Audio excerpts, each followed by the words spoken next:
अमरावती विभागातील अमरावती, अकोला, बुलढाणा, यवतमाळ व वाशिम जिल्हा परिषद व खासगी अंतर्गत कार्यरत शिक्षकांच्या प्रलंबित समस्यांबाबत प्रहार शिक्षक संघटना चांगलीच आक्रमक झाली असून संघटनेचे राज्याध्यक्ष महेश ठाकरे यांच्या नेतृत्वात पाचही जिल्ह्याचे जिल्हाध्यक्ष, पदाधिकारी यांच्यासह शेकडो शिक्षक आज विभागीय आयुक्तालयावर धडकले असून आयुक्त कार्यालयासमोर बेमुदत उपोषण आंदोलन सुरू केलंय। विभागातील अमरावतीसह अकोला, यवतमाळ, वाशिम व बुलढाणा अंतर्गत जिल्हा परिषद व खासगी कार्यरत शिक्षकांच्या मागील काही वर्षापासून प्रलंबित समस्यांबाबत प्रहार शिक्षक संघटना चांगलीच आक्रमक झाली असून संघटनेचे विभागातील सर्व जिल्हाध्यक्ष, पदाधिकारी व शेकडो शिक्षकांनी आज आयुक्तालयावर धडक दिली असून बेमुदत साखळी उपोषण आंदोलन सुरू केलंय। दखल न घेतल्यास उद्यापासून अन्नत्याग आंदोलन करणार आहेत। विभागीय आयुक्त कार्यालयासमोर निदर्शने करीत शेकडो शिक्षकांनी शासन व प्रशासन विरुद्ध घोषणाबाजी करीत आपला रोष व्यक्त केलाय। ग्रामीण शिक्षण व्यवस्था मोडीत काढणारा व शिक्षण हक्क कायद्याची पायमल्ली करणारा संच मान्यता दिनांक 15 मार्च 2024 चा शासन निर्णय तत्काळ प्रभावाने रद्द करण्यात यावा या प्रमुख मागणीसह एकूण 35 मागण्यांचा समावेश या आंदोलनात करण्यात आलाय। प्रहार शिक्षक संघटनेच्या या आक्रमक भूमिकेमुळे प्रशासनाने चांगलीच धास्ती घेतली असून शिक्षण विभाग अडचणीत आलाय।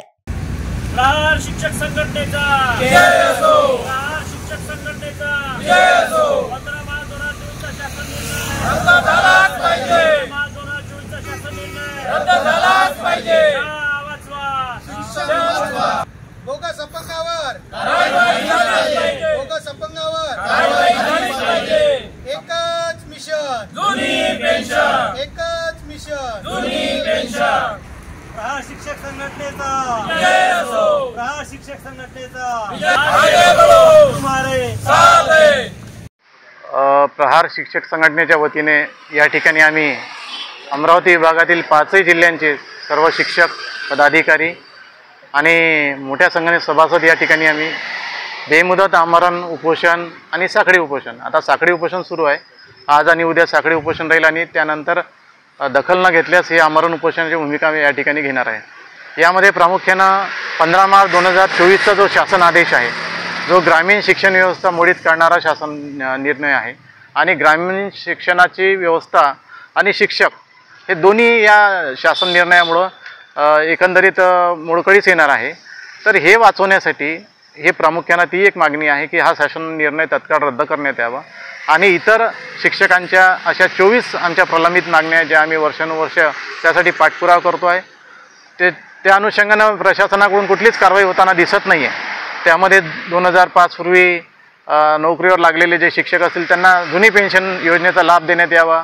आदिवासी भागामध्ये काम करणाऱ्या शिक्षक आणि कर्मचाऱ्यांना प्रोत्साहन भत्ता लागू करण्यात यावा, अतिरिक्त घरभाडे भत्ता लागू करण्यात यावा आणि जिल्हाअंतर्गत बदली प्रक्रियेमध्ये ज्यांनी बोगस दिव्यांगाचा लाभ घेतला असेल प्रमाणपत्रावर तर त्यांची जे रुग्णालय मुंबईकडून तपासणी करण्यात यावी, हा एक प्रामुख्याने मुद्दा आहे। त्यानंतर याच्यामध्ये प्रलंबित असे पदोन्नतीचे विषय आहेत, सेवानिवृत्त शिक्षकांचे विषय आहे, विद्यार्थ्यांच्या अनुषंगाने पण आम्ही काही मागण्या केल्या आहेत ज्यामध्ये विद्यार्थ्यांची शिष्यवृत्तीची रक्कम अजून विद्यार्थ्यांना जमा झालेली नाही, त्यांची ती रक्कम जमा करण्यात यावी।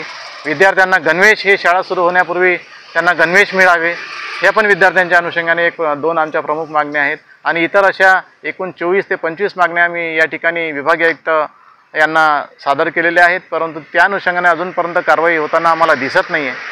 तर जोपर्यंत कारवाई होणार नाही तोपर्यंत आम्ही आमच्या भूमिकेवर आणि आंदोलनाच्या भूमिकेवर ठाम आहोत आणि हे आंदोलन आमचं बेमुदत सुरूच राहणार आहे जोपर्यंत आमच्या या मागण्यांना न्याय मिळत नाही किंवा या मागण्या आमच्या सोडवल्या जात नाही तोपर्यंत।